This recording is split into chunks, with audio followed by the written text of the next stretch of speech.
여러분 반갑습니다. 이번 영상 같은 경우는 시청자 댓글로 영상을 한번 찍어 보도록 하겠습니다. 이번 영상 같은 경우는 일단 결론부터 말씀을 드리면 이제 대한민국의 여성들 같은 경우 하이퍼가미 현상이 매우 심합니다.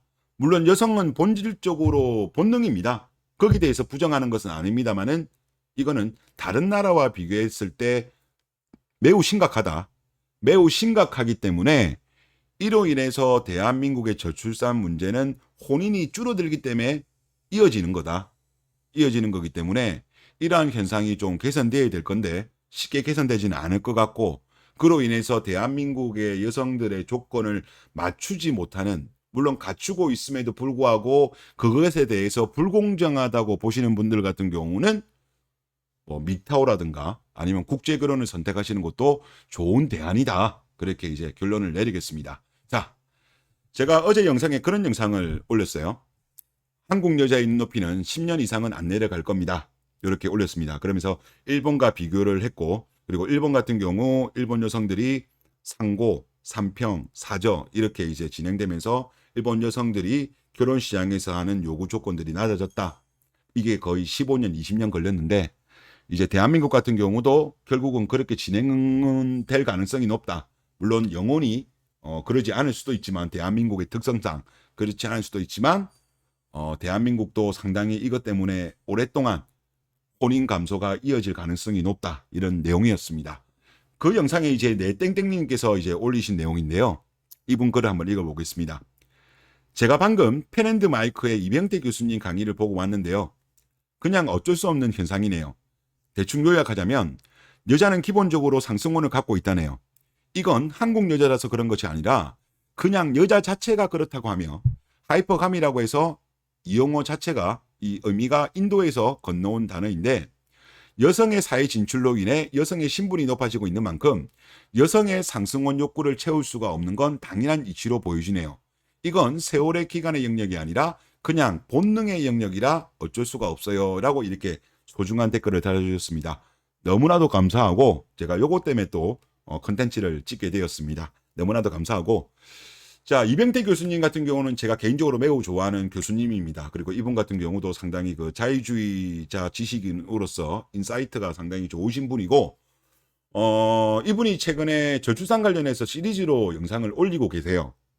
그래서 제가 그 이번에 어제 올렸던 게 세 번째였고, 두 번째 것까지는 제가 봤어요. 이미 제가 얼마 전에 봤는데, 제가 방금 이 시청자분 댓글을 보니까 제가 모르는 내용이더라고요. 그래서 보니까 어제 이병태 교수님이 펜앤드 마이크에 출연하셔가지고 새로운 영상이 올라왔습니다. 아마 그래서 그 내용을 적어주신 거예요.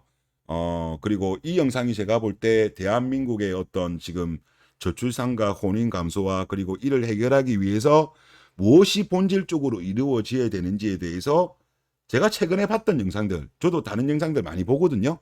아마 가장 본질적인 문제를 짚은 영상이라고 보입니다. 그래서 이거 같은 경우는 제가 설명란에다가 영상 그 링크를 걸어두도록 할 테니까 관심 있으신 분들은 한번 보시면 좋지 않겠냐, 그런 생각이 듭니다. 자, 이거 같은 경우는 제가 예전에도 뭐 몇 번 보여드린 적이 있는데 이병태 교수님도 이거 똑같이 보여주시더라고요. 일단 기본적으로 남성들 같은 경우는 소득이 늘어나면 늘어날수록 혼인율이 올라가고, 내려가면 내려갈수록 혼인을 많이 못하게 된다. 하지만 여성들 같은 경우는 소득하고 그거랑 별 관계없다. 큰 인과관계가 없다. 그런 말씀을 드렸는데요. 물론 1분위, 2분위 같은 경우는 조금 뭐 알바라든가 결혼한 이후에도 알바 이런 게 있잖아요. 좀 뭐 단기 알바 이런 거 있기 때문에 약간의 어떤 왜곡이 있을 수도 있기 때문에 요거는 좀 보정할 필요가 있다. 그런 말씀을 드리겠고, 자, 지금 보시는 거는 아마 여러분들이 인터넷에서 많이 보셨을 겁니다. 여성들의 하이퍼가미를 설명하면서 이제 많이 표현을 한 건데, 뭐 사람을 등급으로 나누는 거는 좀 그렇습니다만은 그냥 방송 편의상 그냥 등급이라고 제가 표현을 할게요. 그냥 그렇게 좀 이해를 부탁을 드리겠고, 그러니까 이제 여기에 그 그림을 보면 1955년도 같은 경우는 순위라고 할게요. 1순위의 여성들 같은 경우는 1순위의 남성을 만나고, 뭐 중간에 있는 여성들 같은 경우는 이제 중간에 있는 남성을 만나고, 그리고 제일 밑에 있는 끝에 있는 순위에 있는 여성들 같은 경우는 뭐 제일 밑에 있는 남성을 만난다. 즉 동지론을 한다는 그 말이에요. 그런데 오른쪽으로 가면 이제 여성들 같은 경우 제일 위에 있는 여성들 같은 경우는 아무도 선택하지 않지만 그 밑에 있는 여성들 그리고 중하위권까지 있는 여성들 같은 경우는 남성들 1, 2, 3 정도의 순위에 다 그쪽에다가 러브콜을 보낸다. 그리고 제일 밑에 있는 90 정도 여성들 같은 경우는 뭐 아예 그냥 뭐 포기를 한 건지 하여튼 뭐 이렇게 남고, 남성들 같은 경우는 우리가 알파 메일이라고 하죠. 알파 메일 1, 2, 3이 거의 다 모든 여성들한테 선택을 받고 거기에 해당되지 못하는 4부터 10까지의 남성들 같은 경우는 선택을 못 받는다. 뭐 이런 내용입니다. 이제 하이퍼가미를 설명하는 건데, 자 그러면 이런 현상이 왜 1955년도에는 발생했고 왜 2015년도에는 이렇게 돼버렸냐? 이거는 지금 이제 그 이병태 교수님이 올렸던 그 영상에 있는 거 제가 좀 캡처해서 온 건데, 이거는 이렇게 보시면 될 것 같습니다. 대한민국에서 이제 1980년대 때만 하더라도 남성과 여성 같은 경우는 학력에서도 엄청난 차이가 났어요. 그때만 하더라도 대학을 간 여성들이 별로 없어요. 대한민국에 80년대만 하더라도. 근데 이제 90년대 이후만 가더라도 여성들이 대학에 많이 가게 됩니다. 그리고 2000년대 들어서는 거의 남자와 여자와 차이가 없을 정도고, 최근 같은 경우는 오히려 남자보다 여자들이 더 대학을 많이 가는 정도로 바뀌었습니다. 그리고 이제 직장 부분에 있어서도 지금 왼쪽 같은 경우가 이제 그냥 1980년대 이전으로 보시면 될 것 같아요. 그때는 이제 여성들이 좋은 직장도 직업도 별로 없었어요. 직업도 별로 없다 보니까, 그러니까 대한민국으로 봤을 때는 1980년대까지, 그러니까 우리나라로 보면 이제 586 세대들이죠. 요때까지만 하더라도 모두가 상승혼을 합니다. 제가 이거 한번 보여드릴게요. 형광펜으로. 자, 1순위도 1순위랑 상향혼이고 중간도 상향혼이고 여성들 중에 제일 꼴찌인 순위도 남자의 제일 꼴찌를 만나도 상향혼이에요. 그러니까 여성들이 기본적으로 가지고 있는 그 하이퍼감이, 상향혼에 대한 욕구가 대한민국으로 본다면 1980년대까지는 이게 먹혔어요. 그리고 90년대까지만 하더라도 뭐 그럭저럭 큰 문제가 발생 안 했다고 봅니다. 근데 이 문제가 발생한 게 이제 본격적으로 2000년 들어서부터 조금씩 진행이 되다가 이게 극도로 심해지기 시작한 게 2010년대 이후라고 저는 봅니다. 저번에도 제가 한번 자료를 보여드린 적이 있는데 2008년도만 하더라도 남성 소득 하위 10%가 57%가 그래도 결혼을 했어요. 하지만 2018년도만 되더라도 남성 임금 소득의 하위 10%는 20%밖에 결혼하지 못했습니다. 즉 그 사이에 벌어진 일이 뭐였냐? 여성들이 학력도 올라갔고요. 그리고 2000년대 이후에 발생한 게 또 뭐가 있었습니까? 1999년도에 군가산점 위헌 판결이 헌법재판소에서 있었죠. 그리고 2000년대 들어서 여성가족부가 생기고, 그리고 여성할당제가 진행이 되었고, 그리고 사회 전체적으로 그런 분위기로 갔습니다. 그러니까 여성의 학력이 올라가고 여성의 인권이 올라가고 여성의 사회 진출이 늘어났습니다. 그리고 지금 현재 같은 경우는 대한민국 같은 경우는 뭐 이거는 보시는 분마다 다르지만 저는 양성평등이 이루어졌다고 보고, 20대 같은 경우는 오히려 남자는 독박 징병이 있기 때문에 저는 오히려 남성은 역차별 받고 있다라는 생각이 듭니다. 20, 30대 남성의 경우에는. 자, 그렇게 보는데, 자, 이제 오른쪽으로 한번 보시면 이게 지금 현재라는 거죠. 지금은 거의 뭐 남자랑 여자랑 보면 우리가 순위로 나누었을 때 거의 비슷하다는 거죠. 비슷한데 여성들은 기본적으로 상향혼에 대한 욕구가 있잖아요. 하이퍼감이. 그러니까 최상위권에 있는 여성들 같은 경우는 뭐 골드미스로 되는 경우가 많이 있는 거죠. 이거는 골드미스로. 자, 그러면 그 밑에 있는 여성들 같은 경우는 상향혼을 합니다. 알파 메일들한테 가죠. 본인보다 좋은 직업, 그리고 좋은 학력, 많은 재산을 요구하는 남성들을 선택을 하죠. 그래서 이 중에 여기는 뭐 12, 7까지 선택하는 걸로 나오는데 뭐 지금 대한민국 결혼 시장을 보면 한 예를 들어서 그런 것 같습니다. 요 한 중간 정도 밑으로는 선택받기가 쉽지 않은 것 같아요. 선택을 잘 못 받는 것 같습니다. 물론 일부 남성들 같은 경우는 너무 과도한 요구를 하니까 나 이거에 대해서 불공정이라고 생각하면서 차라리 뭐 나는 결혼 안 하겠다. 그리고 일부는 나는 국제 결혼을 하겠다. 이런 선택을 하게 된 계기가 바로 이런 것 때문이라고 보는 거죠. 자, 일단 여성들이 기본적으로 여기 이제 시청자 댓글 분 말씀하신 것처럼 이건 한국 여자라서 그런 것이 아니라 그냥 여자 자체가 그렇다고 한다. 이제 이렇게 이야기하셨는데 요거는 제가 조금 다르게 봅니다. 이건 왜냐하면 이건 한국은행에서 나온 자료인데요. 주요국 부부 가구의 소득 동질원 지수입니다. 이제 이게 뭐냐면 여성 근로 소득 분위와 남성 근로 소득 분위가 같으면 동질, 아니면 비동질이에요.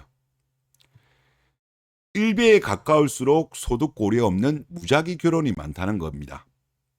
그러니까 이 수치가 올라가면 올라갈수록 소득이 비슷한 동질혼이 높은 것이고 이게 이제 내려가면 내려갈수록 동질혼이 낮다는 거죠.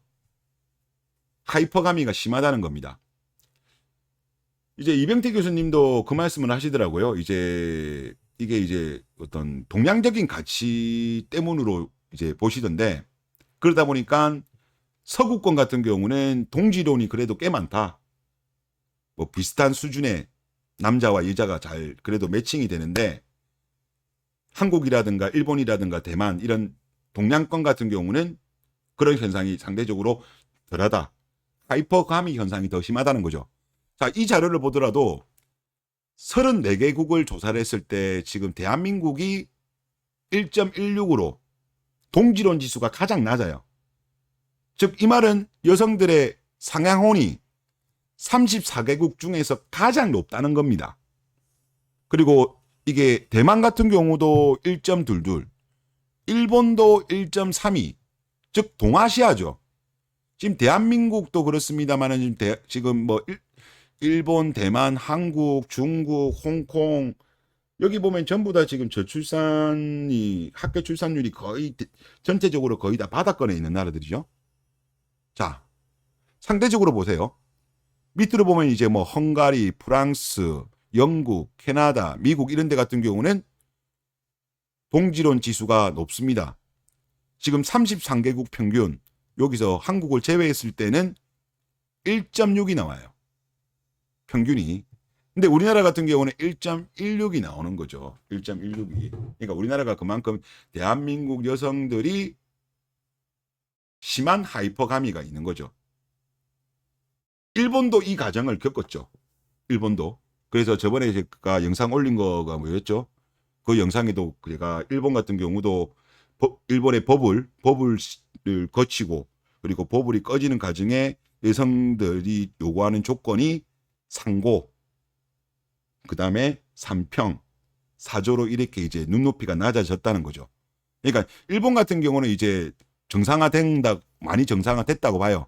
정상화됐음에도 불구하고 일본도 아직 동양적인 가치 부분 때문에 완전히 해소된 건 아니라도 많이 좋아진 건데 한국 같은 경우는 이 하이퍼가미 현상이 심하다는 거죠. 결국은 저는 내려오지 않을까라고 보긴 합니다만은 너무나도 많은 시간이 저는 걸릴 거다. 일본도 많은 시간이 걸렸기 때문에 우리나라도 그렇게 될 것 같고 또 우리나라 같은 경우는 그 스윗한 당뇨병에 걸린 정치인들도 많고 그리고 기본적으로 국가에서 우리나라 여성들에 대해서 우대를 해주는 정책이 많고 미디어 같은 경우도 오히려 결혼 늦게 해도 오히려 일본 같은 데는 그런 거에 대해서 언론들이라든가 미디어들이 압박을 가했는데 우리나라 요즘 드라마 보세요. 오히려 뭐 결혼 늦게 해도 젊은 남자들 잘 만난다. 그리고 뭐 재벌집, 부잣집 젊은 남자들 만나서 결혼한다. 뭐 러브 스토리 이런 거 아직도 많이 나오잖아요. 말도 안 되는 그런 게 계속 많이 나오는데 그러면 여기서 선택받지 못한 남자들 지금 많습니다.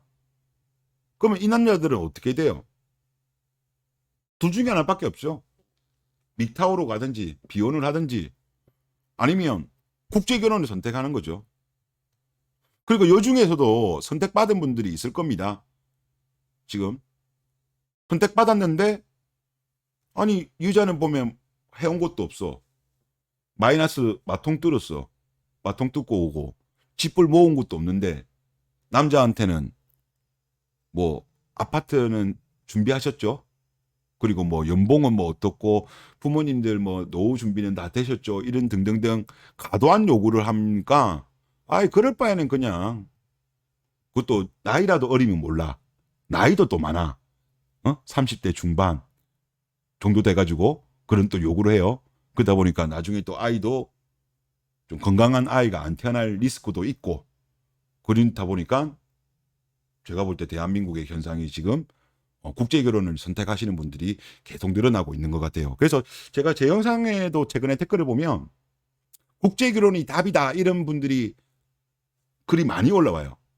그러니까 저도 이런 거를 계속 제가 공부를 해볼수록 느끼는 게 뭐냐면 분명히 결혼 시장에서 정상적인 사회 구조라고 한다면 선택을 받을 수 있는 이 중간분들이 지금 보면 의외로 지금 국제결혼 쪽으로 많이 빠지는 것 같아요. 이 밑에 있는 분들도 국제결혼을 가는 분들도 있지만 원래대로라고 한다면 대한민국의 이 하이퍼가미 현상이 더 심하다고 했잖아요. 이 동질혼 지수를 보면.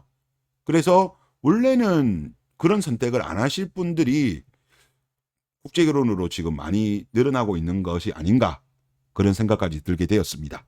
네, 이번 영상 여기서 마치겠고 소중한 댓글 올려주신 분 또 한번 감사드리겠습니다. 고맙습니다.